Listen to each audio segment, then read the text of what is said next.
Welcome back, YouTube and fellow berserkers. Today we're going to reforge this failed attempt out to make a fire striker into a somewhat different shape and use it as a fire striker and give it away as a gift here coming up for my buddy's birthday here this week.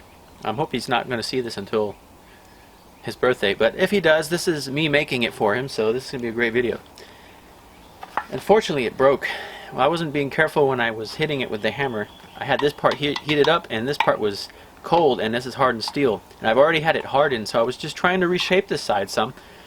I hit it too hard and it broke, so I am going to make this into a Roman style fire striker just by forging out the handle just slightly longer and cleaning up this edge here, and it will be complete. And I'll harden it for you guys on camera and we're going to test it, and then you will see the difference between a hardened steel and a mild steel.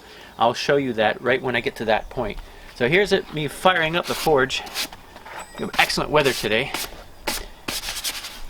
Got to sink that in there somewhere in a minute. So I use a fire starting assistant. These coils here, they catch fire. This is what I start my fireplace out with. These are awesome. Work excellent. If you don't have any dry tinder, I carry a couple of those in my fire pouch with me. So we're going to go ahead and start this up. You can see how the forge, see how it performs with our upgrades.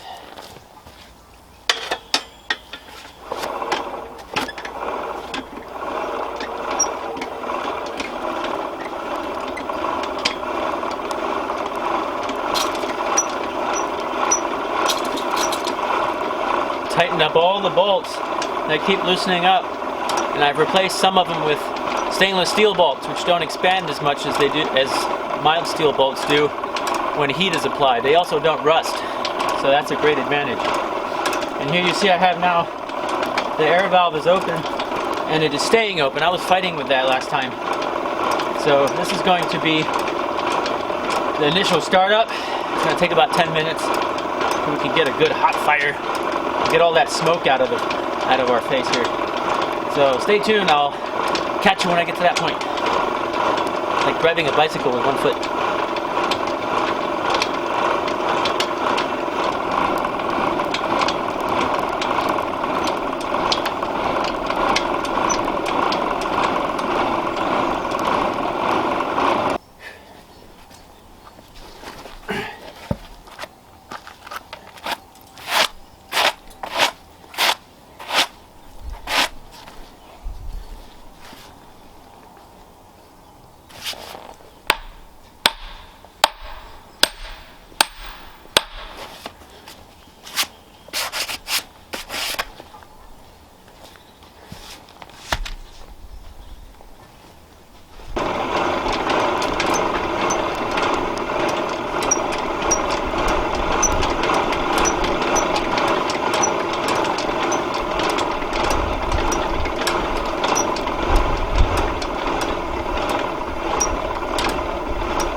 Oh, that's what happens if you overheat your metal, guys. I guess we get to keep working on this piece then, I guess.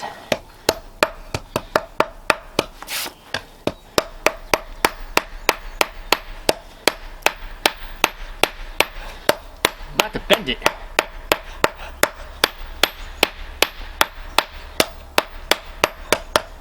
Nice, nice, nice.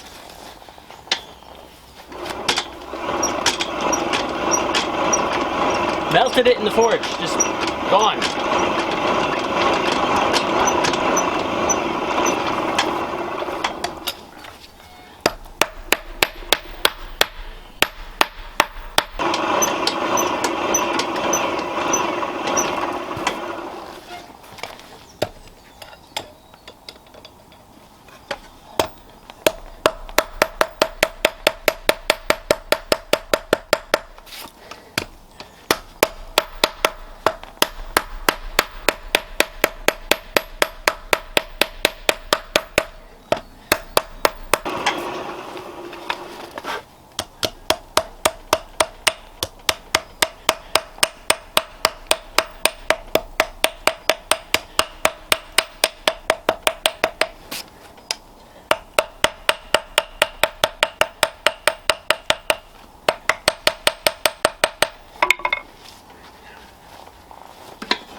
Fell on the floor.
I'd like to do that, yes.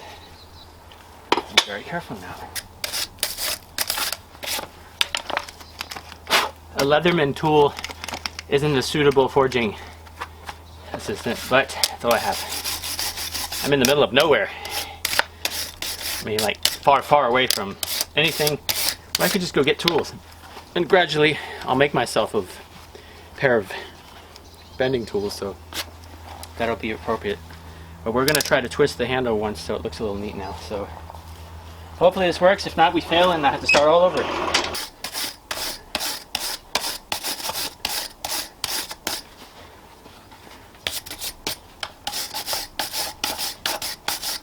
That looks pretty cool. Yeah, I think we'll leave that now. We're going to let this cool down. Actually, I'm going to straighten it out a little bit. That's straight enough to me.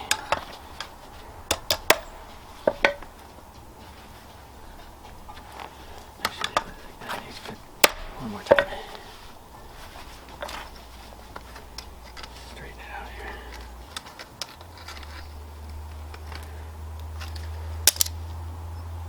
That's good enough. Cool. There it is.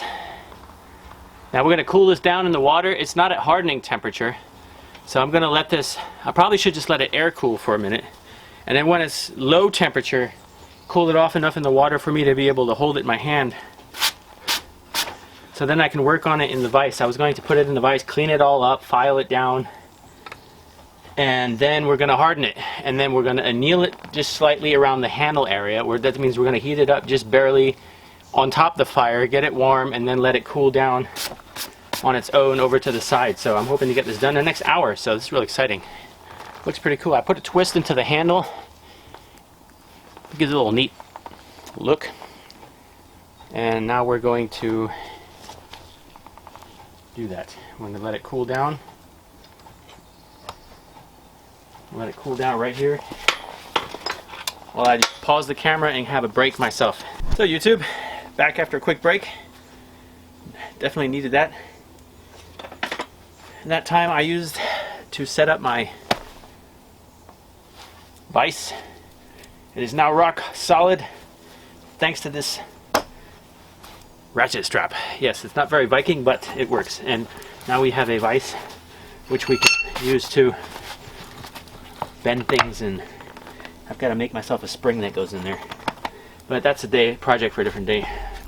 So we're going to put the piece that we just forged out right here, the fire striker, let that cool for about a half hour just on its own. This should be really soft now. Let me go over and grab a file and show you what I mean about that. What we have here is a regular carbon steel file. What's unique about this piece of metal for forging is you can make great tools out of it due to its carbon content. When you heat this up in the forge like I just did and allow it to cool slowly, you anneal the steel. Annealing means you allow the carbon molecules to relax in the steel and the steel becomes soft. What I mean by that is you'll see on this was an old file we made our striker out of. This should now, if everything went well, we should just be able to file pieces off, and it works real nice. Just like this wasn't hardened at all. So we're going to put this in the vise now and clean it all up with the file. Then we're going to take it, heat it up to right before critical. I could tell if the magnet doesn't stick, which again I forgot to bring my magnet, but I've kind of eyeballed it. And then we'll test it after cleaning. We'll harden it in the water. Water hardens. I don't like to harden things in water, my workpieces, because it kind of makes them brittle.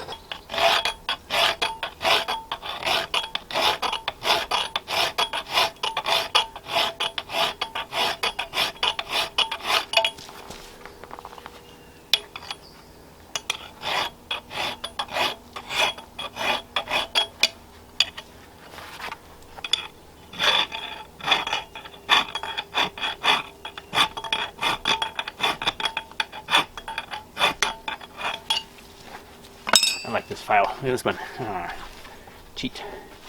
Now, since this isn't straight up and down, that's going to be a problem. We're going to leave it for now, but I'll fix it later. And when a metal is hardened, you can really tell the file will just skip off of it. It'll be like almost feels like it's on glass. So.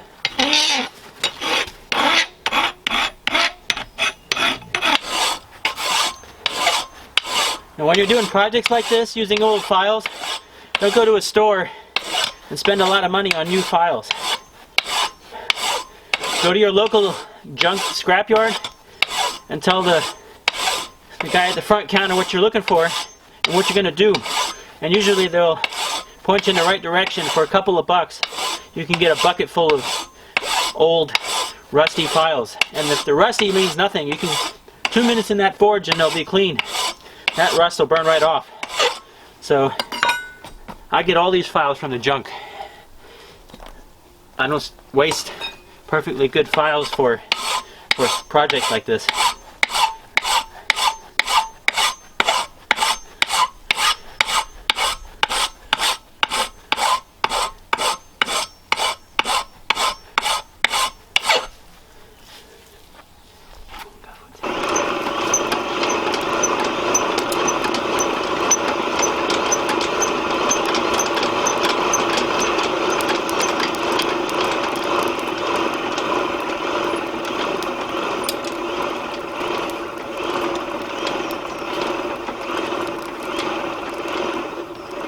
I want to be careful not to overheat it, so I have to put it where I can see it real good.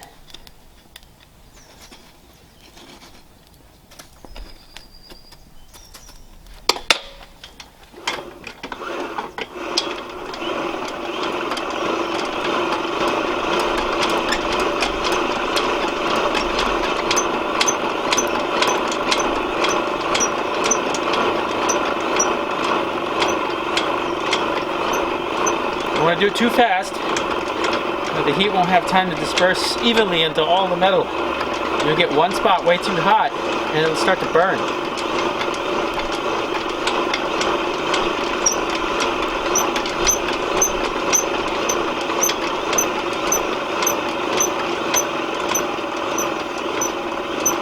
No, not yet.